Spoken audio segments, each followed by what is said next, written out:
Olá, seja muito bem-vinda. Eu sou Vanessa Luz e chegamos às reflexões finais de A Coragem de Ser Imperfeita, de Brené Brown. Nos 9 meses que levei para sintetizar e editar os meus 12 anos de pesquisa em forma de livro, voltei àquela citação de Roosevelt presente no prólogo pelo menos umas 100 vezes. Para ser sincera, geralmente recorro a ela em momentos de raiva ou desespero, pensando: talvez isso seja só conversa fiada, ou a vulnerabilidade não vale a pena.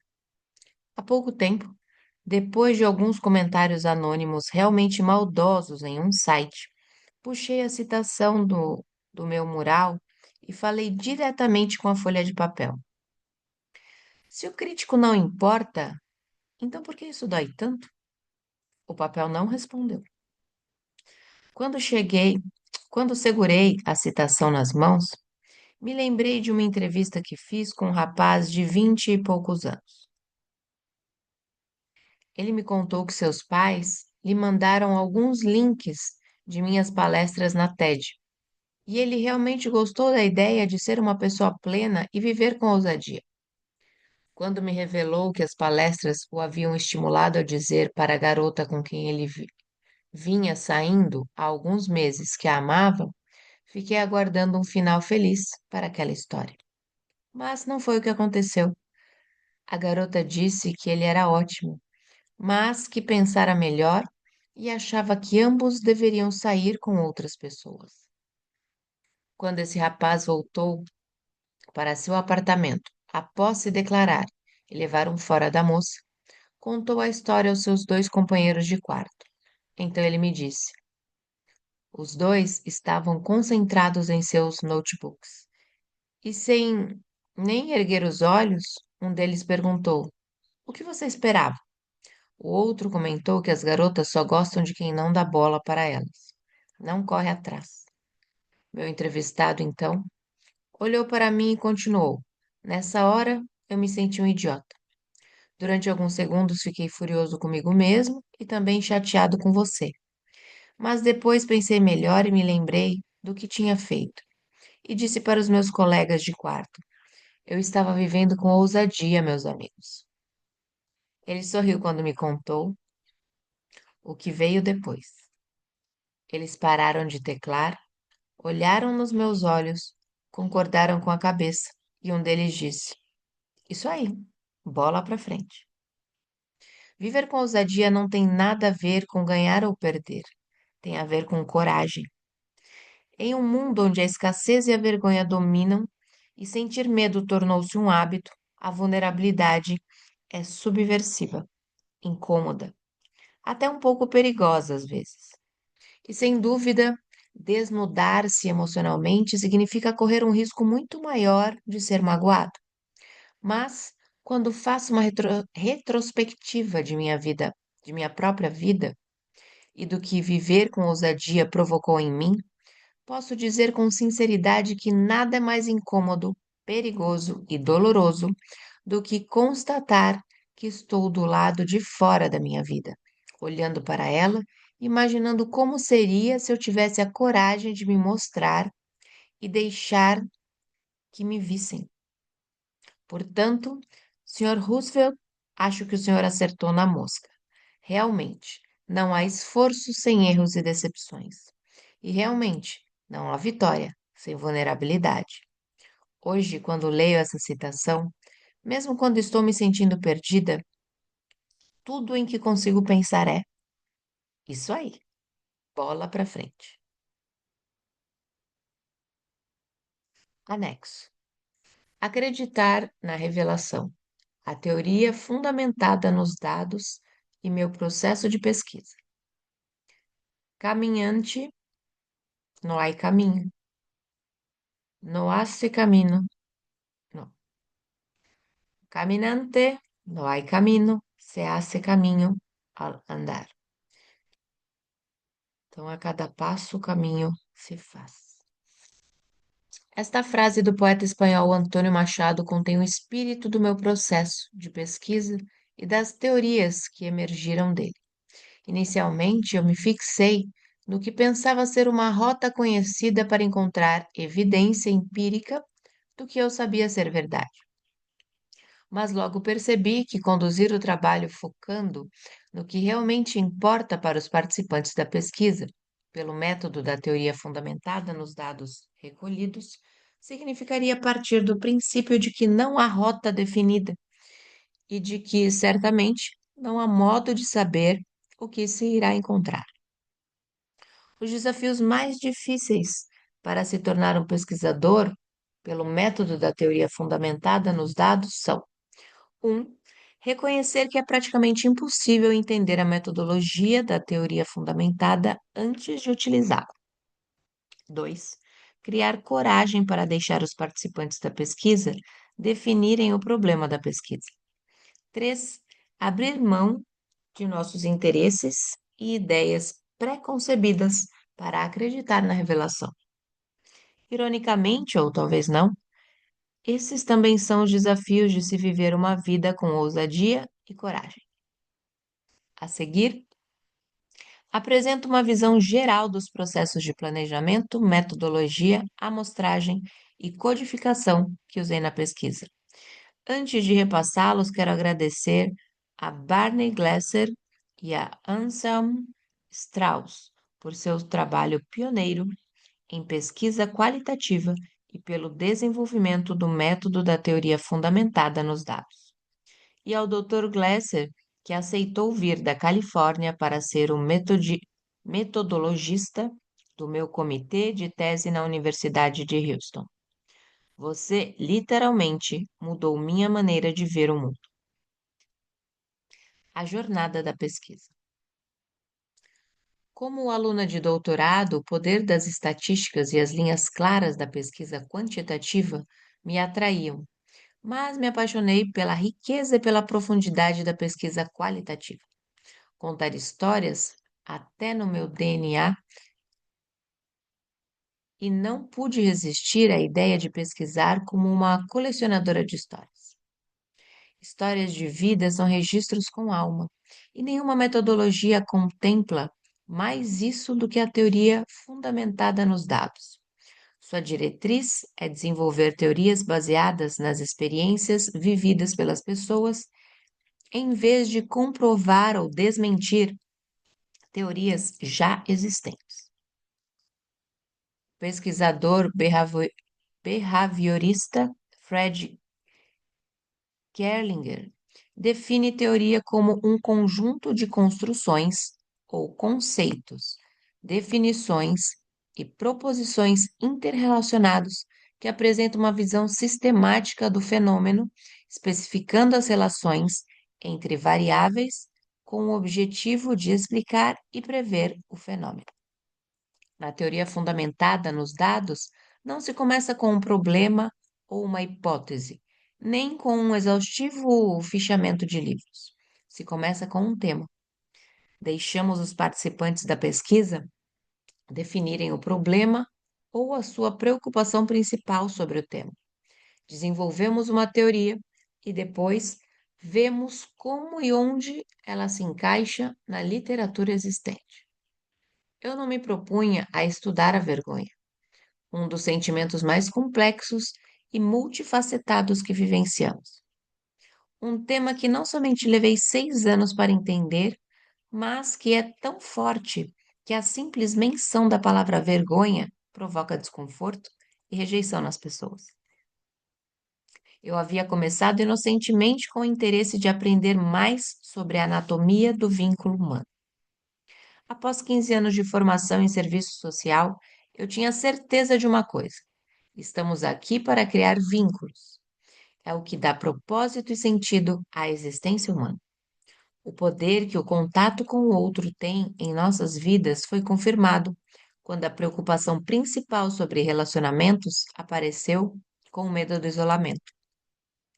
O medo de que algo que fizemos ou deixamos de fazer, de algo que somos ou o lugar de onde viemos nos torne indignos de receber amor ou de estabelecer vínculos.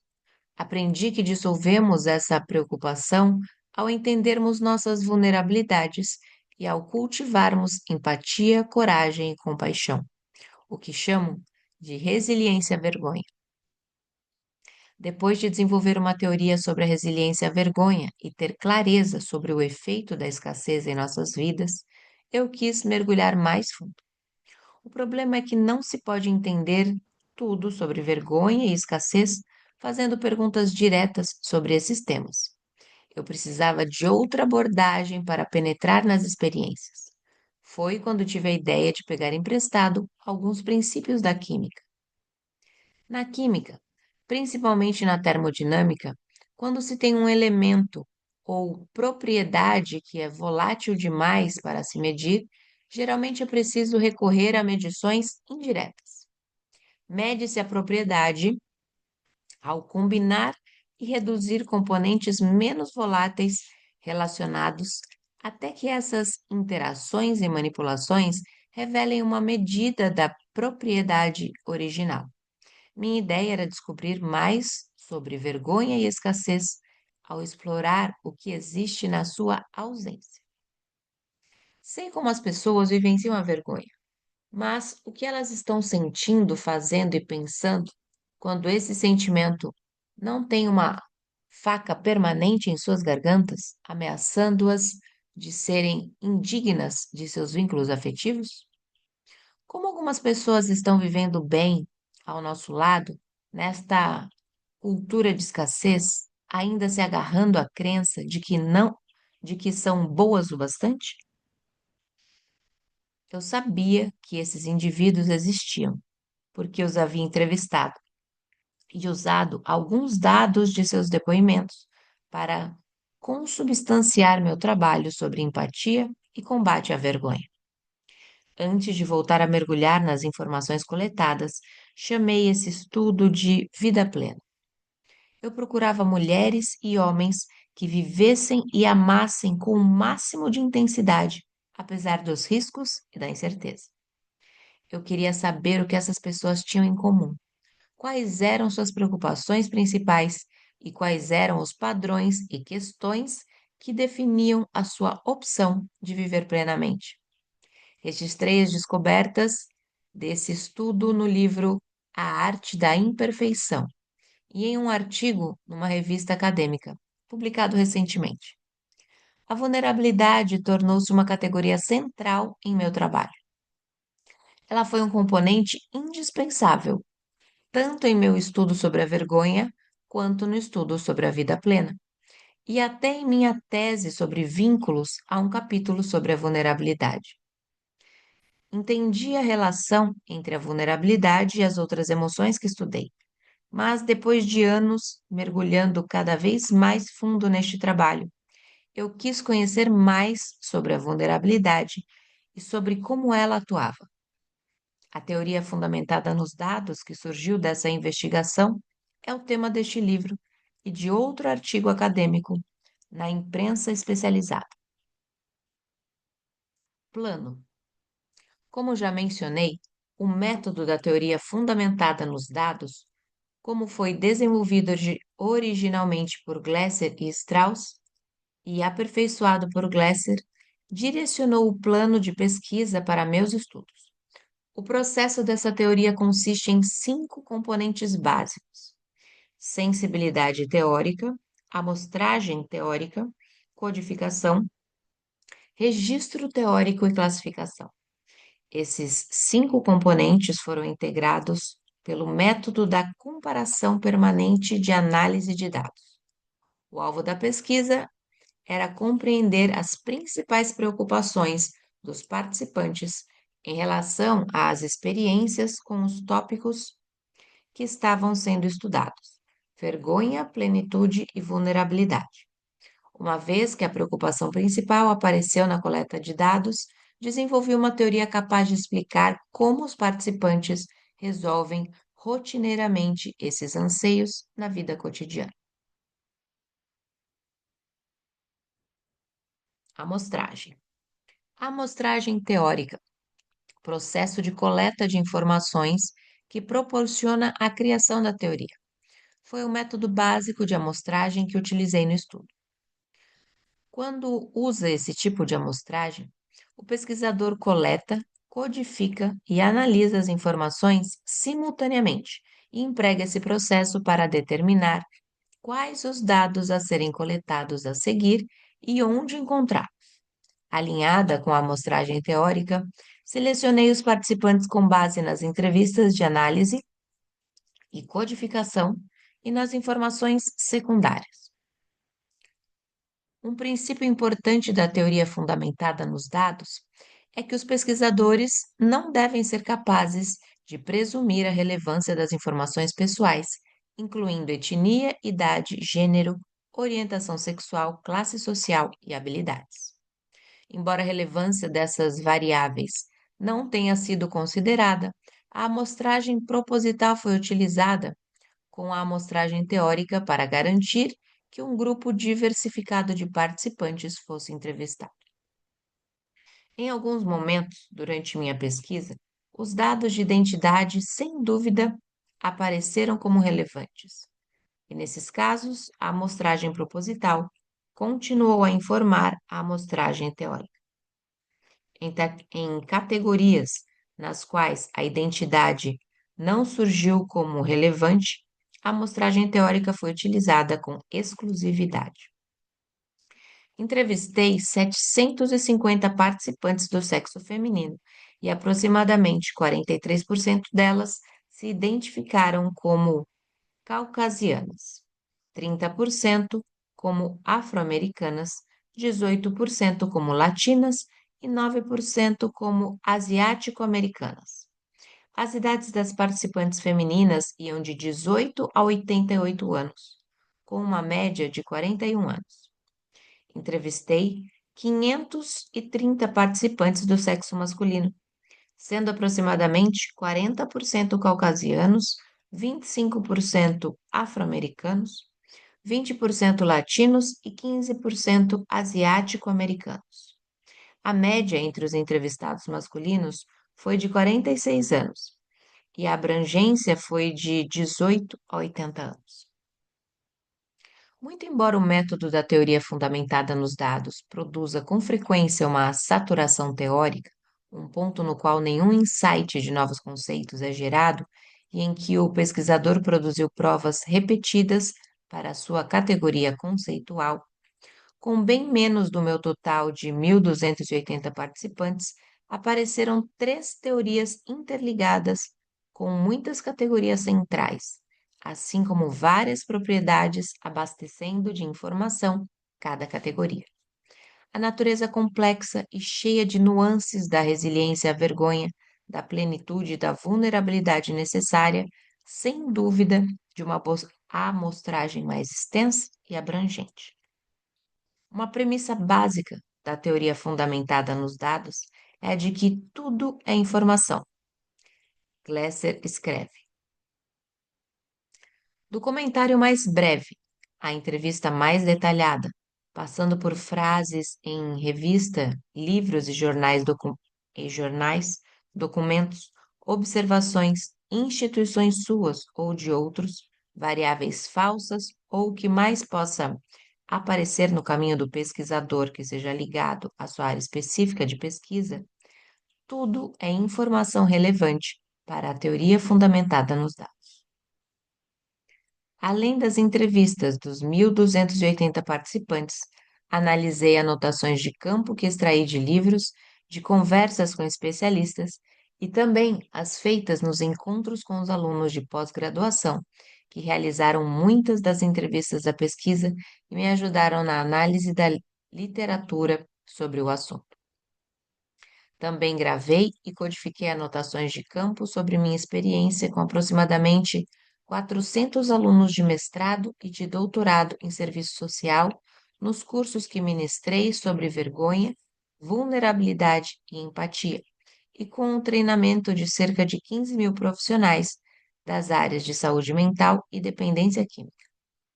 Codifiquei também mais de 3.500 trechos de informações secundárias. Isso inclui estudos de casos clínicos e anotações, cartas e páginas de revista. No total, Codifiquei aproximadamente 11.000 ocorrências, frases e expressões das anotações de campo originais, usando o método da comparação constante, análise linha por linha. Fiz toda essa codificação manualmente, pois os programas de computador não são recomendados na teoria fundamentada glaceriana. Coletei pessoalmente toda essa informação, com exceção de 215 entrevistas com os participantes da pesquisa, que foram realizadas por alunos de pós-graduação em serviço social que trabalharam sob minha supervisão. Com vistas a garantir confiabilidade entre os avaliadores, treinei todos eles e codifiquei e analisei todas as suas anotações de campo. Aproximadamente metade das entrevistas aconteceu em encontros individuais e a outra metade em duplas, trios e grupos. O tempo de cada entrevista variou de 45 minutos a 3 horas, com uma média aproximada de 1 hora. A entrevista conversacional foi adotada por ser considerada a abordagem mais eficaz da teoria fundamentada. E ficamos por aqui nessa leitura de hoje, que foi bem profunda e cheia de dados, digamos assim. Eu sou Vanessa Luz, e se você está nos acompanhando até aqui, e é a primeira vez que você está vendo essa leitura, ouvindo essa leitura, inscreva-se no canal. Já clique no sininho para receber os vídeos finais desse livro e acesse a playlist. Você irá gostar muito dessa leitura. Um beijo no seu coração e nos encontramos por aqui numa próxima leitura.